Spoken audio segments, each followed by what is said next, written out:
What's up, Couch fam? Don't have time to make a long video, a detailed video. Don't even have time to edit this one. But I did want to give you my top 3 draft busts this year. These are 3 players that I'm completely avoiding in fantasy football drafts. I will likely have 0% share in these 3 players, and I highly recommend you do avoid them. And I'm going to rank them.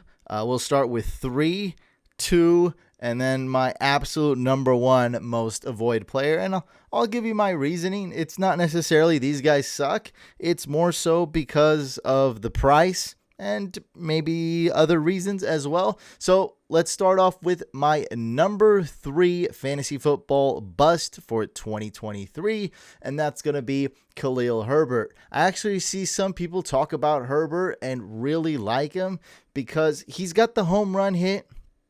He's talented. Look, I had him last year. We were like, man, why don't they just let him play? When Montgomery was out, Herbert was performing better. So he is a talented runner, can take it to the house, gets you a lot of fantasy points. But it's like these people don't even know who Roshan Johnson is. They don't even know that D'Onta Foreman signed a 1-year deal. So we're literally looking at a 4-headed monster if you're including rushing QB phenom Justin Fields. So you got Fields, you got D'Onta Foreman, you got Roshan Johnson, and you got Khalil Herbert. So my problem isn't necessarily with any of them. It's that Khalil Herbert is going in round 9. And can you believe it? One of my favorite rookies in this entire draft class, who I'm very high on, Roshan Johnson, is going like technically round 17. So just to be realistic, he'll go undrafted if you're drafting with a bunch of noobs, or if you're in a 10-team league, he will go undrafted as well.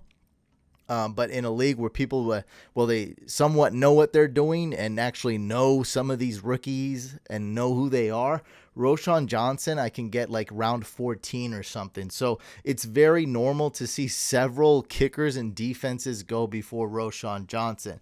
I do think Roshan Johnson will eventually be the starter and will eventually outscore Khalil Herbert. We're actually seeing him get more and more snaps at practice with the first team. People just don't want to see what's in front of them. Sure, Khalil Herbert is projected to be the starter right now, but you're paying a premium. I've seen him go in round 8 in a Superflex league I just did. That's just nuts. That like translates to like late round 6, early round 7. It makes 0 sense. Let me tell you a few things about Roshan Johnson, okay? Everyone knows he's a power back. He's been regarded lowly because he was Bijan's backup, but that's not really his fault. So he's a power back. He can also catch. Some people know that. Other people want to look a little bit more advanced. Khalil Herbert sucks at pass protection. Roshan Johnson excels at it. That's a big deal when you're dealing with one of the most dangerous quarterbacks in the league that's getting pummeled and getting hit left and right. Pretty big deal on that Bears team, I would say.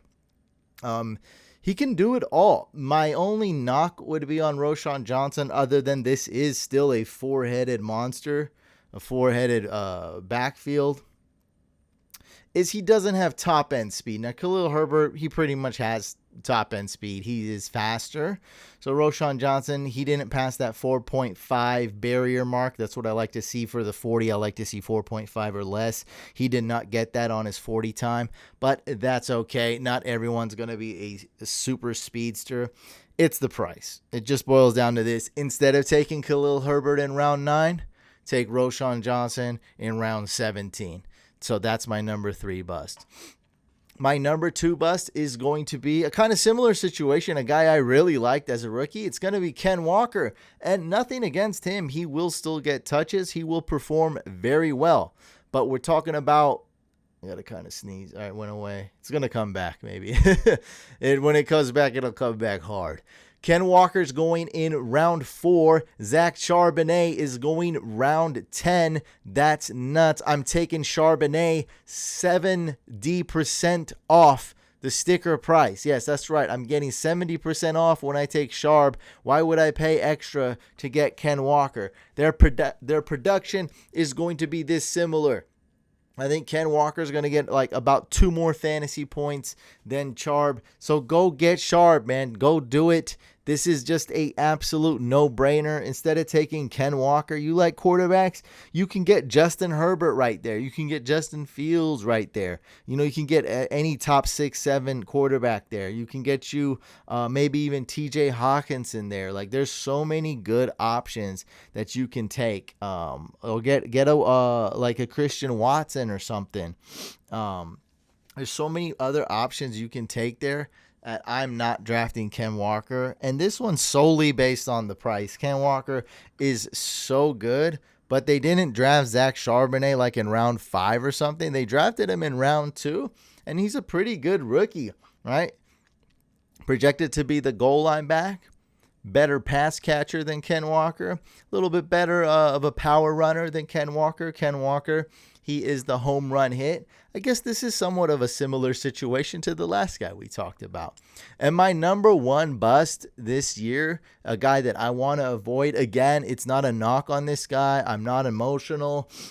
When people think like I hate a guy, it's not necessarily that I hate him. Like, some people really went into the auction draft thinking that I hated Dameon Pierce, and I ended up getting him. And that's just not the case. It's just that I prefer a round later to get maybe a J.K. Dobbins or a Cam Akers. That's really all that is. I still like Dameon Pierce. I don't think he's as good in PPR leagues, but I don't think he's terrible. He's still a workhorse, and I love the way he runs, and I wasn't going to let you guys get him for less than $20. So I bid like what, 18, 19 in the auction draft, and I got him, and I'm happy about that. So my number 1 guy to avoid that makes 0 sense, that you're absolutely drafting him at his peak, is David Njoku. Now, David Njoku is going off the board as the 10th tight end, and that's absolute dog crap. That's so horrible. Do not be dumb and draft these 3 guys, I'm telling you, especially Njoku. Now, Njoku, his ceiling is like tight end 8, 9, 10. So he's finished 9, he's finished 10. So he's not that bad, but you're absolutely drafting him at his ceiling. And in PPR leagues, he's going tight end 9. Like, that makes 0 sense. Instead of drafting Njoku, you want to upside tight end, go get Dalton Kincaid or go get Luke Musgrave. Here it comes. Woo! Go get one of those guys for upside.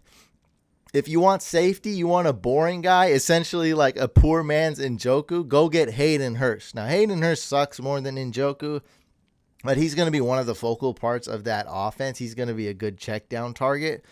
You can get Hayden Hurst. He's basically going undrafted. You can get him round 16. Another flyer that you can take right now that a lot of people are drafting is going to be Jake Ferguson, the Cowboys starting tight end. And anybody who's just like, if he's got that job on lock and he's the de facto starting tight end, he should be pretty good, theoretically. So you can get all those guys for cheap. I don't even like Evan Ingram this year just because he's going to be wildly inconsistent. He's great in real life as a receiver. He'll be okay in PPR, but I don't even like Ingram, but Njoku is just absolutely shocking me. On top of all that, they drafted Cedric Tillman. He's a sleeper prospect. Now, he's not like a super elite tight end that's super athletic or anything, but he's a really good receiver. I don't care if he's not like starting or anything. He's still going to get like at least 1 target this year, and that's 1 target potentially less for Njoku. And they also got one of my favorite slot wide receivers, Elijah Moore, who I think is going to have a resurgence of his career. On top of that, we don't know, maybe Deshaun Watson is going to be struggling. He didn't look good last year. Maybe he'll bounce back, maybe he won't. That's a question mark. Nonetheless, too many targets. Njoku does well when he doesn't have a lot of competition, and he's got a lot more competition for targets this year. I'm getting ready for the couch draft party. Didn't have a lot of time for this video. Just want to do a quick video for you guys. Avoid Khalil Herbert. Avoid Ken Walker. Avoid Njoku. The draft video should be coming out towards the end of August. It's going to be awesome. We're going to do a premiere, baby. All right. Catch you on the next one, guys.